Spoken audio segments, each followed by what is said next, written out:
Assalamualaikum warahmatullahi wabarakatuh. Selamat pagi, siang, sore, dan malam bagi teman-teman yang mendengarkan IGTV saya pada kesempatan kali ini. Beruntung sekali pada hari ini saya kedatangan guru saya dalam acara Kulik Santai pada malam hari ini. Kita akan membicarakan mengenai isu yang lagi panas ya, atau topik yang lagi panas mengenai badai sitokin. Seperti kita ketahui, salah satu artis atau presenter tanah air baru-baru ini terkena COVID-19 dan sempat dikatakan kritis sampai terjadi badai sitokin. Namun apa sih sebenarnya badai sitokin itu? Biar lebih jelas, meskipun saya sebelumnya sudah membahas sedikit ya, tapi ini saya ingin menekankan sekali lagi bagaimana badai sitokin itu bisa menimbulkan suatu hal yang berdampak buruk untuk tubuh. Bergabung pada kesempatan kali ini guru saya, mentor saya, senior saya yang dari dulu saya kagumi. Jadi kalau waktu PPDS itu saya program pendidikan spesialis, diolah yang salah satu guru saya yang paling favorit karena sangat-sangat mudah untuk menerangkan. Kita sambut Dr. Gatot. Selamat malam, Dok. Malam. Assalamualaikum warahmatullahi wabarakatuh. Paling favorit apa paling diwedeni ya? Kalau saya sih paling favorit, Dok. Aman, Dok. Ya, Dok. Sehat-sehat, Mas Yi? Alhamdulillah, Dok. Alhamdulillah, Dok. Semoga dokter juga sehat kan, Dok? Alhamdulillah, Yi. Alhamdulillah, Yi. Jadi pada malam hari ini kita akan membahas sebetulnya pada saat PPDS, saya waktu pendidikan spesialis, ini suatu hal yang sungguh membuat saya atau teman-teman PPDS yang lain atau teman dokter pendidikan yang lain itu ngomongin masalah ini tuh masalah yang sungguh berat dan membingungkan, even bagi seorang dokter. Nah, sekarang ini di era pandemi COVID-19, apalagi ada suatu kondisi kritis COVID-19 yang kita namakan dengan kondisi badai sitokin, mau nggak mau masyarakat awam itu akhirnya bertanya-tanya sebenarnya apa sih badai sitokin itu. Nah, mau nggak mau juga, Dok, kita juga berkewajiban untuk menerangkan ke masyarakat agar tidak terlalu panik, tidak terlalu kebingungan bagaimana badai sitokin itu. Sebetulnya dari bahasa badai sitokin itu apa sih, Dok? Iya. Sebelum saya masuk ke topiknya, saya merasa bergembira, berbahagia ya, karena dulu itu imunologi, topik-topik semacam yang Anda bahas ini adalah topik yang dianggap momok ya. Sesuatu yang sulit dipahami, seperti sesuatu yang diawang-awang, tidak bisa dibayangkan. Tapi sekarang itu rupanya bukan hanya kalangan dokter, masyarakat awam pun mulai belajar imunologi. Betul, Itu adalah sesuatu yang menurut saya merasa perlu memberikan apresiasi dan juga bersyukur masyarakat mulai bisa memahami ya. Jadi pertanyaannya badai sitokin ya. Badai itu kan sesuatu yang seperti kondisi cuaca yang tidak terkendali, yang semula tadinya tenang, anginnya semilir, sepoi-sepoi basah, gitu ya. Tapi kemudian kalau terjadi badai itu menakutkan, Mas.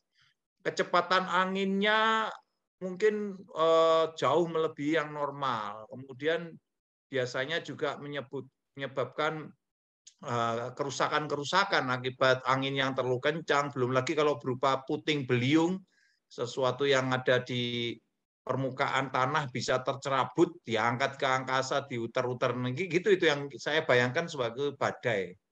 Nah, sekarang yang disebut badai sitokin, berarti sitokin itu apa ya? Sitokin itu adalah, kalau dalam pengertian aslinya sih, adalah suatu zat yang dikeluarkan oleh sel-sel imun gitu ya. Tapi untuk kalangan masyarakat, kalau kita menganalogikan bahwa sel-sel imun itu adalah tentara-tentara gitu ya, yang akan menjaga kedaulatan badan kita supaya tidak diserang oleh kuman dan sebagainya sebagai musuh dari luar, maka tentara itu harus bergerak dengan cara terkoordinasi kan, nggak bisa semaunya sendiri mau nyerang kapan, daerah mana yang diserang, musuhnya itu masuknya di mana dan sebagainya itu kan harus ada koordinasi, harus ada komunikasi. Nah, mereka ini, tentara-tentara ini, atau sebenarnya adalah sel-sel imun ini, itu berkoordinasi, berkomunikasi satu sama lainnya menggunakan alat atau sarana komunikasi yang kita sebut sebagai itu tadi, sitokin itu, Mas, gitu ya. Baik. Jadi bisa diibaratkan gitu, kalau saya misalnya mau pergi misalnya memberangkatkan pasukan dari satu tempat ke tempat lain, maka saya memberikan perintah melalui kode-kode ya, misalnya melalui nek perang nggak nganggo SMS ya Mas yo. Anu HT dok Kalau atau perang melalui Morse. sandi sandi Ya Morse sandi. apa. Nah itu Betul. sandi-sandi yang dikirimkan yang hanya bisa diterima oleh orang-orang tertentu yang memiliki alat penerima sandinya, itu yang disebut sebagai sitokin. Sitokin Oke. juga begitu, Mas. Jadi walaupun dikeluarkan oleh sel-sel tertentu, tapi yang bisa menerima pesannya itu adalah sel-sel yang punya alat Alat. penerimanya. Jadi Ya. iya, jadi misalnya saya ngirim sandi Morse, lah itu sel-sel yang bisa menerimanya adalah mereka yang punya antena, yang mempunyai alat untuk bisa menerima dan kemudian menerjemahkan sandi-sandi itu ya. Nah, sandi-sandi itu atau alat atau berita yang dikirimkannya itu adalah yang kita sebut sebagai sitokin gitu, Mas.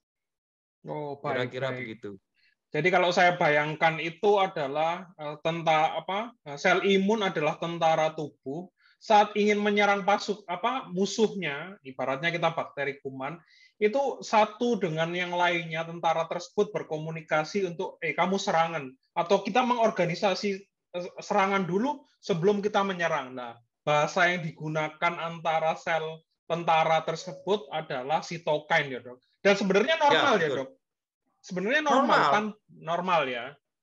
Dalam kondisi tidak ada musuh ya tetap ada komunikasi kan, Nah, laporan kondisi saat ini adalah aman aman. terkendali. Ya, Ya, ya, ya. standby gitu Ya, ya. ya, ya, ya, Itu ya. juga berita yang juga perlu disampaikan dan itu juga antara lain disampaikan melalui sitokin itu tadi. Ya, jadi pada kondisi normal sebenarnya teman-teman, sel tubuh itu juga berkomunikasi. Ya, cara komunikasinya itu dengan menggunakan sitokin itu. Jadi, Ya, namun pada COVID ini, Dok, jadi kalau kita sudah ngomongin masalah normal tadi, bahwa sel tentara tubuh ini komunikasinya memang menggunakan sitokin. Nah, apa yang terjadi saat COVID itu masuk, Dok, ke sel tubuh? Biar teman-teman lebih oke. paham sebelum kita Jadi menginjak kepada sitokin. ya kembali ke arah yang ini ya, yang masalah yang dihadapi masyarakat saat ini infeksi SARS-CoV-2 atau kemudian menimbulkan penyakit ya. Ini sebenarnya dinamikanya sangat ditentukan oleh dua hal, Mas. Baik. Yang pertama adalah berapa banyak virusnya yang masuk. Ya, yang kedua adalah apakah respon kekebalan tubuhnya orang yang diserang itu dalam kondisi yang baik apa enggak, terlatih apa enggak gitu ya. Kalau orang itu kondisi pertahanannya sudah sering latihan perang-perangan sebelumnya gitu ya, maka dia akan siap siaga dan kalau pas ada musuhnya yang datang beneran masuk, maka dia tidak gugup, tidak gupuh gitu ya, Bingung ya, sehingga bingung sudah dok, bingung. sudah ya gitu ya. Jadi dua hal itu. Satu yang pertama adalah jumlahnya musuhnya yang masuk itu banyak apa enggak. Karena itu dinamika itu menentukan apakah dia satu tidak ada gejalanya atau kita sebut sebagai OTG atau gejalanya ringan seperti kayak orang batuk pilek biasa gitu ya. Kadang-kadang itu COVID itu waktu pilek biasa ya. Sopo sing ngeruh negatif virus kan gitu. Ya, ya, Ya. ya. Oke, tapi ya itu kalau kalau orang itu sistem kekebalannya bagus atau jumlah virusnya yang masuk sedikit ya bisa saja seperti itu.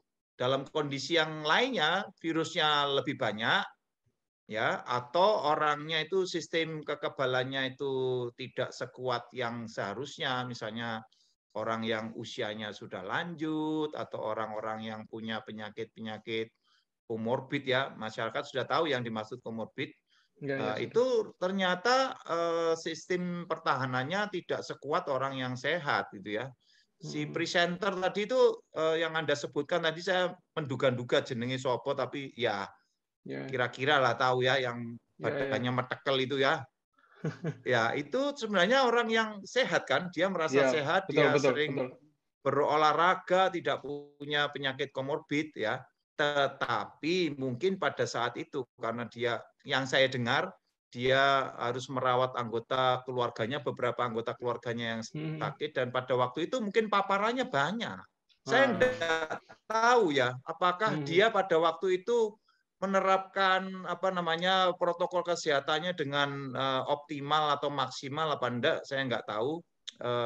Tapi kalau jumlah virusnya yang masuk itu jumlahnya banyak, maka bisa saja virus yang banyak itu bisa menerobos pertahanan tubuhnya, dan mungkin seperti yang sudah diketahui oleh masyarakat, dia akhirnya juga setelah sekian hari baru mulai merasakan gejalanya. Kenapa butuh sekian hari?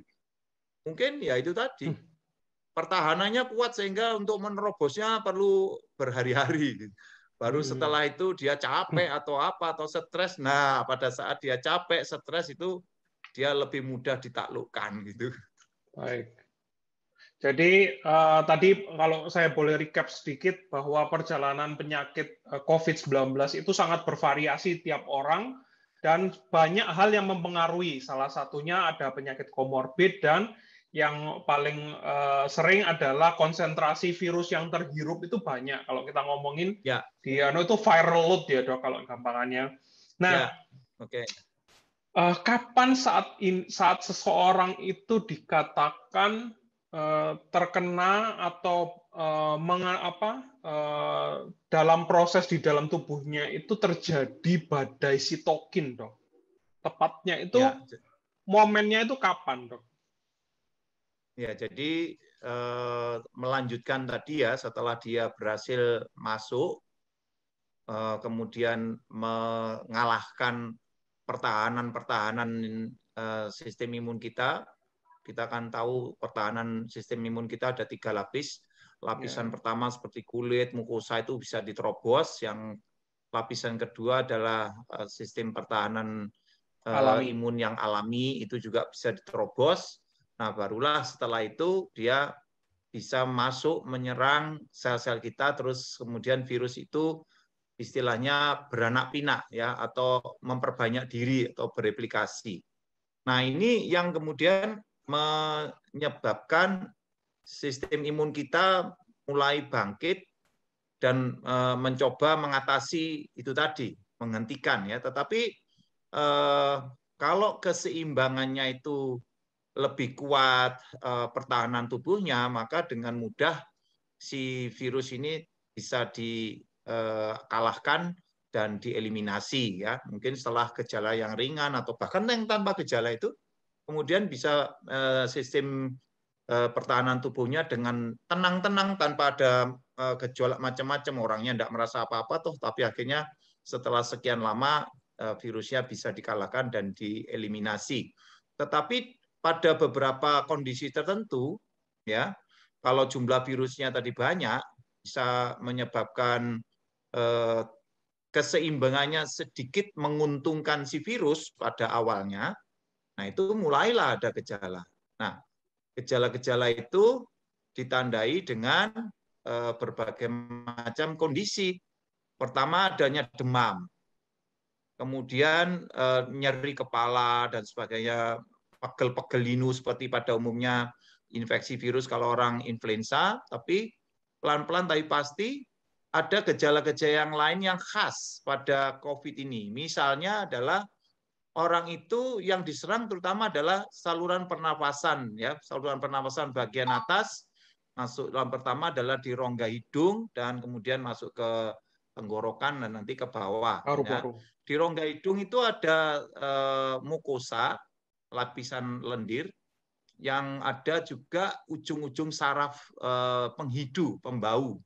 Sehingga gejala-gejala awalnya yang dirasakan kalau ada inflamasi atau pembengkakan atau peradangan pada daerah sana, itu terjadi gangguan fungsi penghiduan. Orang menjadi tidak bisa membau. Jadi apa yang kita sebut sebagai anosmia.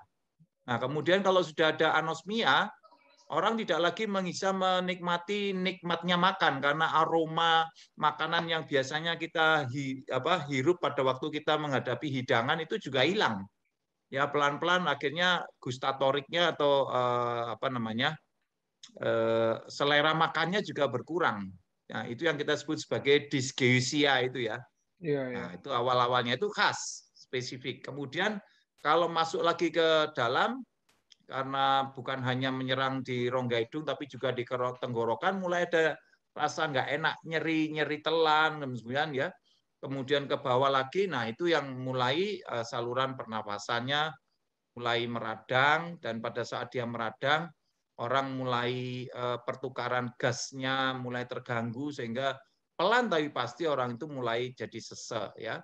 Walaupun perlu diingat juga bahwa gejalanya tidak semuanya harus respiratorik ya.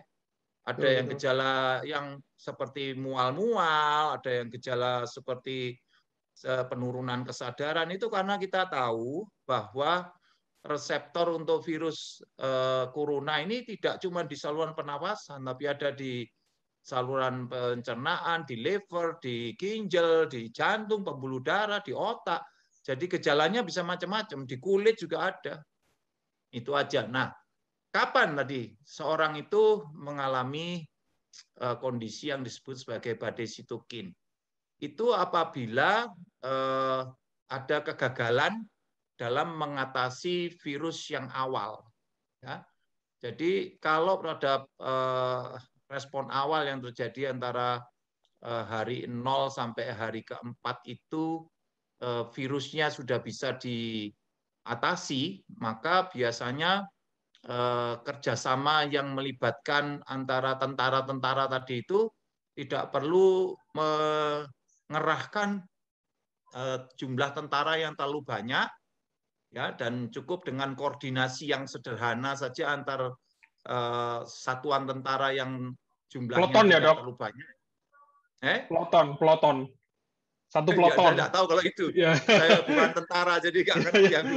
Satu grup gitu ya, Dok? Satu grup ibaratnya, Kak. Ya. Mengundang satuan ya, tidak perlu mengundang anti teror. batalion atau ya, satu gitu batalion. ya. Ya, jadi dengan begitu maka alur informasi yang dikeluarkan untuk berkomunikasi antara satu satuan dengan satuan yang lainnya itu masih tetap terkendali, dan biasanya tidak terjadi hal-hal yang merugikan. Tetapi pada kondisi di mana virus ini karena jumlahnya terlalu banyak, atau virusnya adalah virus yang sulit dikendalikan misalnya, Mas. Kan ada varian-varian virus baru, Mas. Betul. Jadi ada yang original tuh katanya tingkat replikasinya lebih rendah. Sedangkan virus yang varian baru itu tingkat replikasinya lebih tinggi, lebih mudah menular, lebih bisa menghindari respon imun. Nah, itu yang membuat sistem imun kita itu berjuang lebih sulit gitu ya. Jadi tidak bisa dikendalikan atau tidak bisa diatasi dalam hari 0 sampai hari keempat.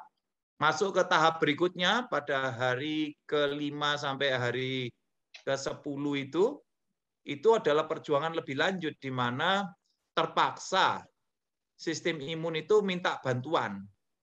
Jadi dia memanggil lebih banyak pasukan untuk dikerahkan menuju tempat pertempuran itu. Nah, pada saat inilah mulailah lebih banyak sitokin yang dikirimkan, yang diproduksi untuk komunikasi memanggil, ya, Dok? Lebih banyak komunikasi.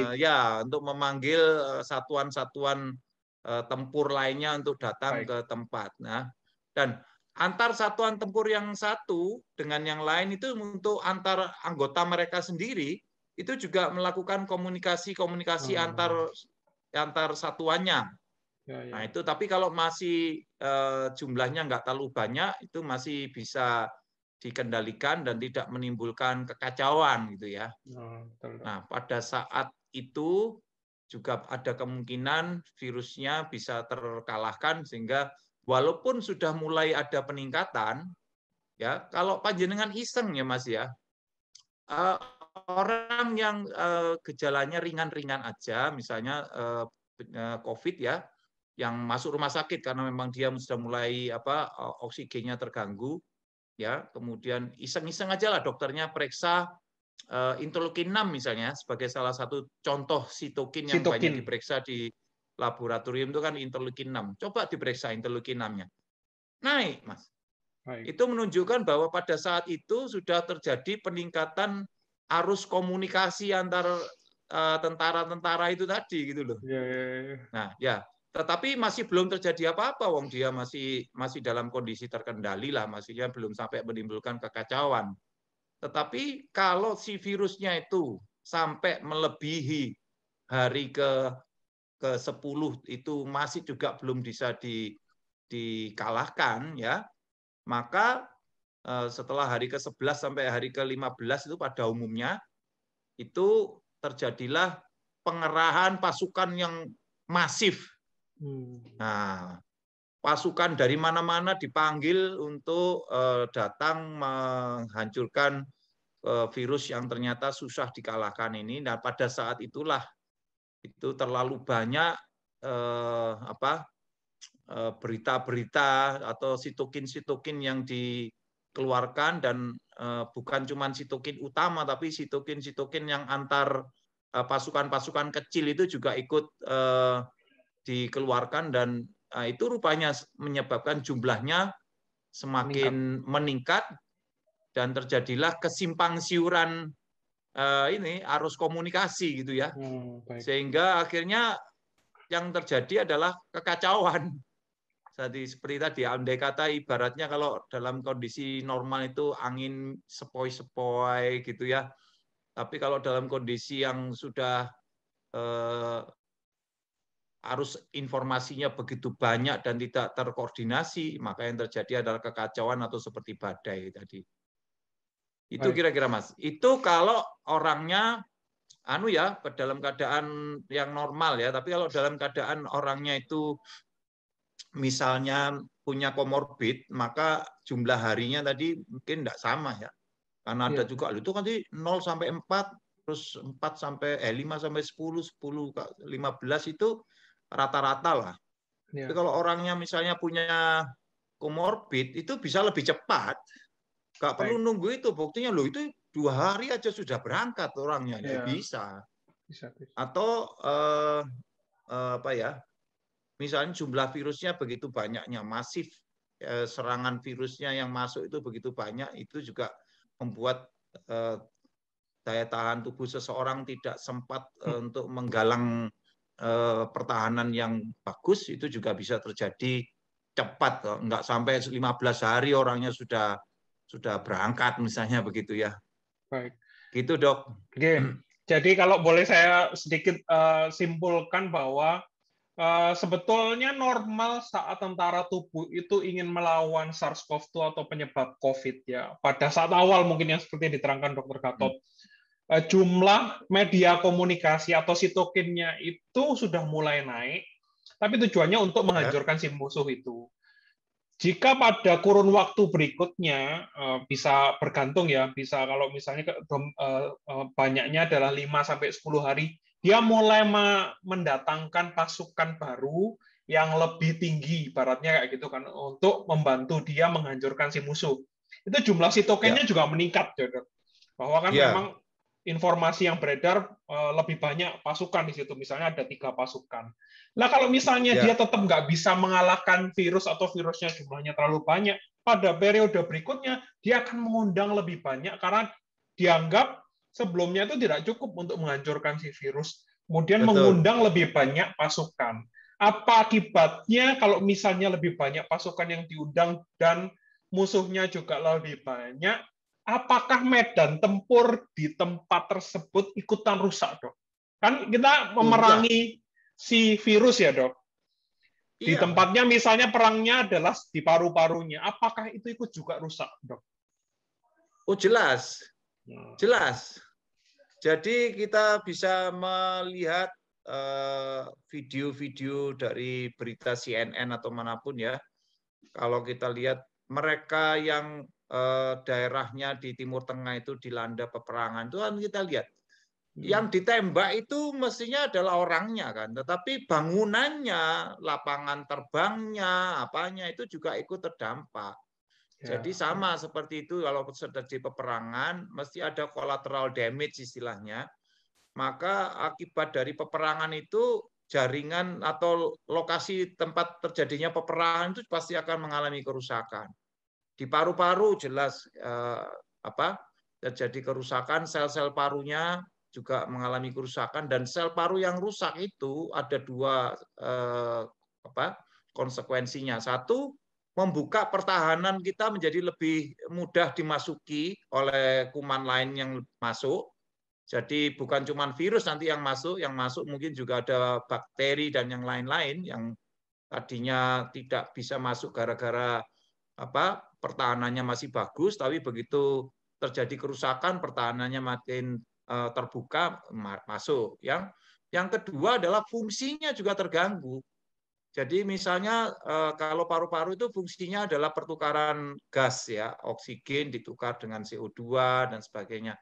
Itu juga Kak terganggu dan itu terganggu. yang menyebabkan orang ini tidak lagi mampu menukar oksigen yang dibutuhkannya dengan CO2 sehingga lama-lama oksigennya tambah lama tambah turun ya.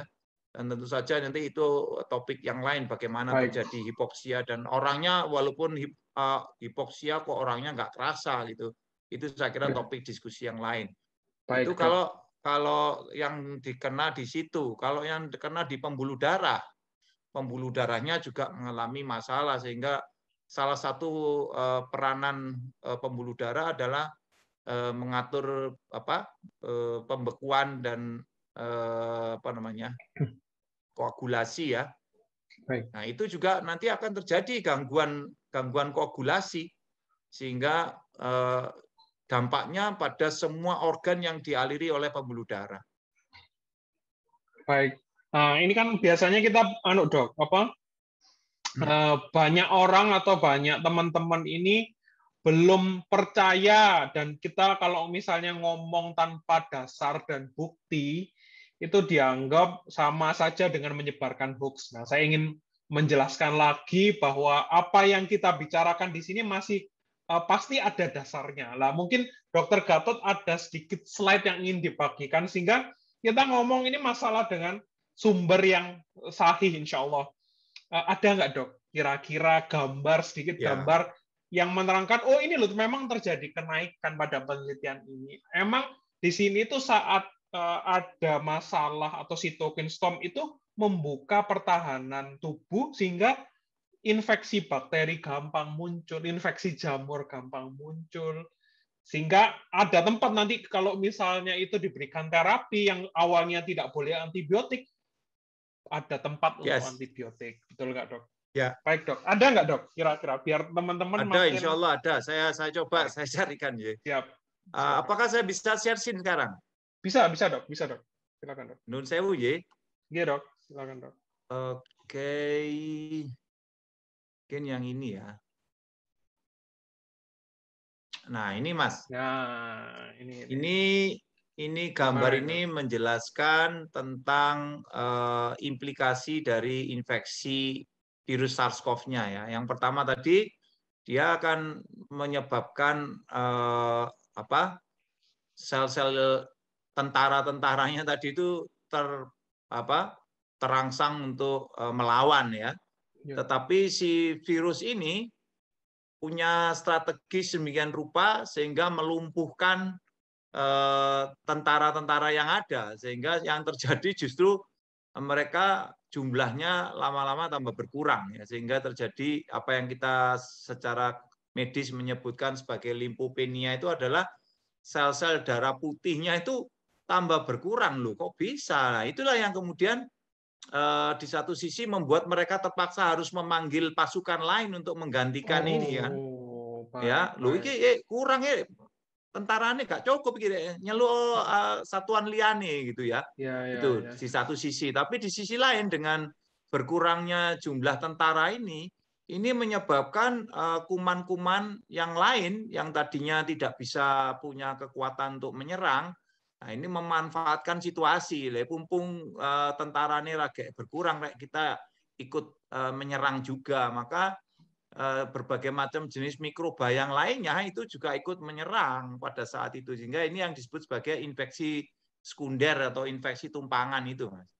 Nah, Baik. ini yang akhirnya jadi tadi seperti Dr. Deksa sampaikan bisa menyebabkan infeksi bakteri dan virus yang lain, sehingga pada waktu awal ini infeksi virus lah apa nganggo antibiotika. Lah sekarang malah Ya, dibutuhkan antibiotikanya, itu ya. sekarang ada manfaatnya. Nah, di sisi lain itu tadi karena ada kebutuhan untuk mengerahkan teman-teman satuan tentara yang lainnya, maka dilakukanlah komunikasi melalui produksi sitokin tadi itulah. Kalau sitokinnya itu berlebihan, ya maka terjadilah yang kita sebut sebagai badai sitokin. Ini beberapa contohnya yang diperiksa ya, interleukin 6, interleukin 10, interleukin 1 beta. Tujuannya sebenarnya untuk memanggil pasukan lebih banyak untuk datang. Dan memang akhirnya pasukannya tambah banyak, tetapi pasukan yang bertambah banyak dengan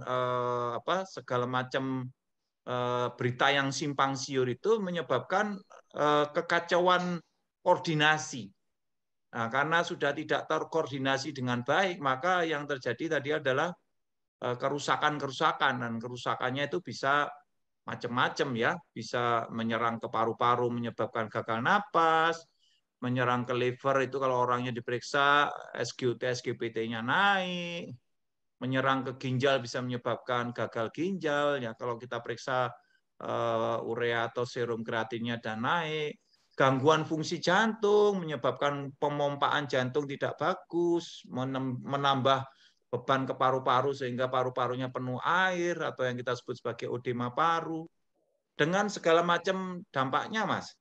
Dan kalau kita lihat apakah betul sih pada saat terjadi cytokine storm itu memang benar-benar seperti badai, itu kita bisa lihat dari ini ya. Ini adalah gambar sitokin yang diukur pada waktu dalam kondisi normal ya. Dalam kondisi normal itu sitokin ya ada, tapi jumlahnya tidak berlebihan dan digunakan seperlunya untuk koordinasi atau memberikan berita antara satu sel imun satu dengan yang lainnya atau antar tentara tadi. Tapi begitu masuk si kuman, si virusnya itu kemudian bisa beranak pinak dan jumlahnya banyak, jumlahnya meningkat. Ini juga menyebabkan respon imun meresponnya dengan cara meningkatkan berita tadi itu. Lalu untuk mengerahkan sel-sel imun yang lainnya, mereka menggunakan berita-berita ini. Nah, ini kita lihat beritanya langsung meningkat. Ada yang interleukin 6, ada interleukin 10, TNF alfa. Ya, inilah yang kita sebut sebagai kondisi badai tadi itu. Nah, pada saat seperti ini, itulah yang kita sebut terjadinya kesimpang siuran arus informasi yang bisa saja menyebabkan koordinasi juga akan malah terganggu. Baik, baik, Itu, baik. Dr. Deksa. Oh, menarik sekali ya, Dok. Ternyata tubuh ini itu complicated atau serumit itu Tuhan menciptakan apa ya, bahkan sel tubuh itu saling berkomunikasi. Kalau kita lihat secara potret ternyata meningkat ya komunikasi mereka, kayak ibaratnya, hey tolong di sini ada musuh, ayo cepat kirimkan bantuan. Ini ternyata bisa dideteksi dengan cara ini ya, Dok. Iya. Wah, Tapi ini istimewa. membutuhkan kondisi yang Sehat. bukan, maksud saya supaya kita bisa mengukur ini semuanya itu kan Ya, sudah dipersiapkan sebelumnya ya, betul, artinya betul. ya termasuk siap uangnya ya Mas ya. Ini mereksanya kan nggak murah murah. ini. Iya, iya, iya, Untuk iya, satu iya. macam aja mahal ya, dan kita Iya, yang iya. tahu beberapa laboratorium yang siap itu hanya memeriksa interleukin 6 misalnya, kan? Iya, Tapi iya. tidak semua siap tuh. Tolong saya diperiksa interferon gamanya. Iya, Tolong saya iya. diperiksa interleukin 10-nya. Enggak semua laboratorium siap. Nah, Ya, itu betul. berarti memang harus kondisi khusus yang kita memang sengaja mau memeriksa satu pasien dan memeriksa berbagai macam jenis sitokinnya untuk membuktikan sebenarnya apa toh yang terjadi. Apakah istilah badai itu benar apa enggak? Kalau lihat gambarnya gini kan bisa dipahami ya bahwa itu seperti badai Sangat memang. bisa. Sangat bisa, Dok. Jadi memang sudah terbukti teori dengan penelitian dan data memang menunjukkan bahwa terjadi peningkatan sitokin atau media komunikasi antar sel tentara tubuh untuk tujuannya untuk melawan virus ini. Sebenarnya tujuannya baik ya, Dok. Tapi Ya, kalau betul. itu misalnya terlalu banyak, justru akan melukai. Kalau tentara tubuh yang dipanggil dengan sitokin tadi terlalu banyak, itu justru akan melukai organ tempat dia bertarung atau tempat dia bertempur. Benar nggak, Dok? Ya, betul. Betul. Nah, Jadi baik. itu kalau dia itu orangnya memiliki koordinasi yang baik, maka mestinya ngirim pasukannya nggak perlu banyak-banyak. Ya, Ya, pasukan yang dikirim adalah pasukan yang terlatih gitu ya. Tapi kalau itu kan tergantung individunya ya. ya, Kalau betul. kebetulan orangnya memang secara kesehatan itu terjaga kesehatannya, orangnya berlatih ya, untuk latihan pertahanan itu macam-macam ya. Bisa dengan mengkonsumsi bahan-bahan tertentu yang memang meningkatkan fungsi imun, atau itu tadi ya, secara mungkin tidak disengaja tapi orang itu melatih dirinya sedikit demi sedikit bertemu dengan berbagai macam jenis kuman. Orang ini bukan jenis orang yang resian tanda kutip terlalu steril gitu, enggak. Justru orang yang kayak gini ini orang yang tanda kutip kayak rodok kemproh dikit, tetapi tujuannya adalah ya itu orang yang Ya, ya, tanda ya. kutip kemproh itu secara tidak sengaja atau mungkin ya ada maksudnya sengaja juga ya, Ya. itu melatih sistem kekebalannya untuk semacam latihan perang-perangan. Orang yang divaksin itu juga dengan tujuan tertentu Melatih. itu melatih respon imunnya Ya, gitu. ya, Bahkan ya. secara spesifik dilatih untuk menghadapi kuman atau musuh tertentu. Jadi misalnya orang ada untuk melawan TBC gitu ya. Itu bagaimana caranya untuk mengenalkan tentara dalam tubuh kita untuk mengenali TBC tanpa harus terinfeksi TBC-nya gitu. Ya, Ada caranya, yaitu vaksin. vaksinasi. Jadi Betul. orang divaksin TBC itu maksudnya untuk melatih supaya sistem kekebalan tubuhnya nanti pada waktu TBC yang asli menyerang, mereka sudah tahu ini caranya gitu. Ya, vaksin ini untuk COVID ini saya kira juga begitu. Jadi mereka yang sudah divaksin itu dan itu memang terbukti ya, walaupun itu tadinya kan orang masih meragukan, tapi ternyata terbukti dari data-datanya bahwa mereka yang sampai sakitnya parah, yang sampai akhirnya mungkin harus meninggalkan kita lebih awal, itu lebih banyak prosentasenya yang belum atau belum komplit divaksin. Itu ada datanya sih, cuman saat ini saya mungkin belum bisa menyampaikan data tentang itu, bahwa mereka yang sudah divaksin rata-rata kalaupun terkena infeksi, infeksinya cuman ringan saja, nggak sampai yang berat, nggak sampai yang fatal. Itu ada datanya. Baik. Saya cuman tidak siap untuk menampilkannya sekarang. Ya, ya, Dok. Dibandingkan Nggak. mereka yang tidak divaksin, ternyata dampaknya tingkat keparahan infeksinya lebih parah, kemudian angka kematiannya juga lebih besar. Gitu, Mas.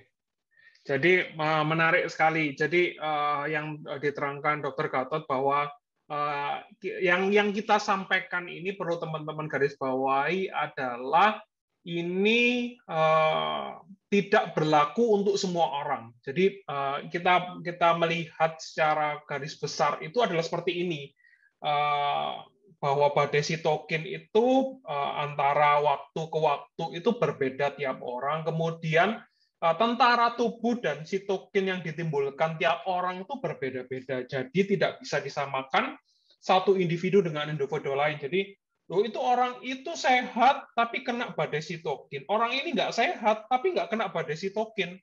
Jadi masih banyak faktor yang sampai saat ini itu berperan penting juga banyak, dan kita tidak bisa sebutkan satu demi satu karena itu case by case ya dok kalau kita ngomongin dia. Kan karena ada orang komorbid kena COVID ternyata ringan aja, ternyata jumlah konsentrasi virus yang terhirup ternyata lebih sedikit, atau ternyata ada orang sehat jumlah konsentrasi virus yang terhirup lebih banyak meskipun dia sehat. Jadi banyak banget faktor, sehingga banyak dok saya waktu itu ditanyakan, dok ngapain berarti kalau kita sehat-sehat kita sama aja kena COVID, kena yang derajat berat juga, ngapain dok? Atau dok saya udah vaksin tapi kena aja yang berat. Jadi perlu teman-teman pahami bahwa sistem imun tiap orang itu berbeda, satu orang dengan orang lain tidak bisa disamakan. Pun juga saat membangkitkan respon imun atau tentara tubuh saat kita bertarung itu banyak faktor yang bisa berperan di situ, dan itu yang tidak bisa orang awam pelajari. Kalau yang terlalu berlibat itu kan kita aja yang dokter mungkin itu ya lihat itu, apa kalau dokter Gatot nggak paham banget, nggak bisa digebiah-uyah gitu ya. Ya betul loh, betul. Ya dok, terima kasih dok.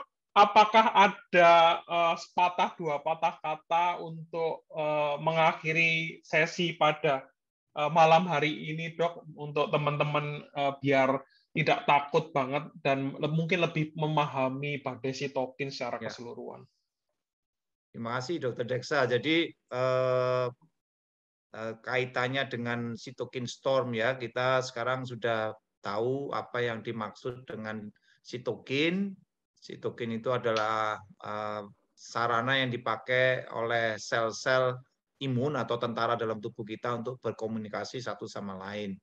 Kalau dalam keadaan normal, dia juga dihasilkan, dan dalam kondisi yang semacam itu arus komunikasinya terkendali dan tidak menyebabkan kesalahpahaman atau kondisi yang tidak terkendali.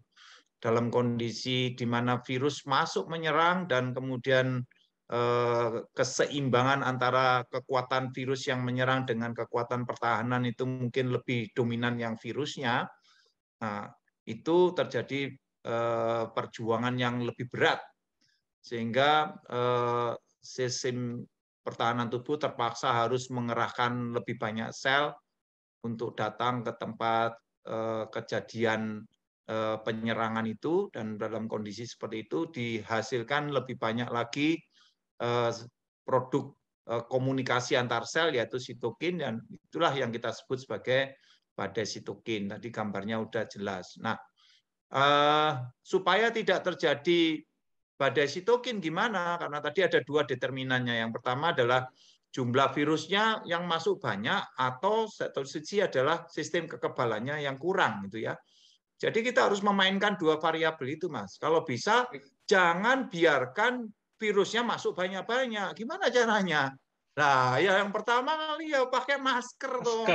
Pakai masker ya.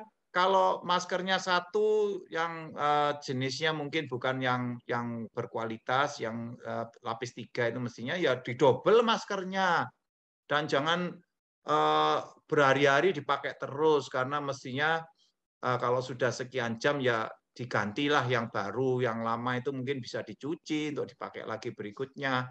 Kalau masker medis ya dibuang itu ya.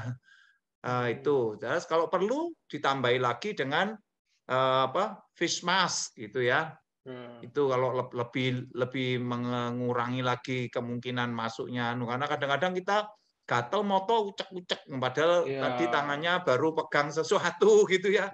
Nah, itu menghindari itu mungkin pakai face shield Facial. itu jadi Ya.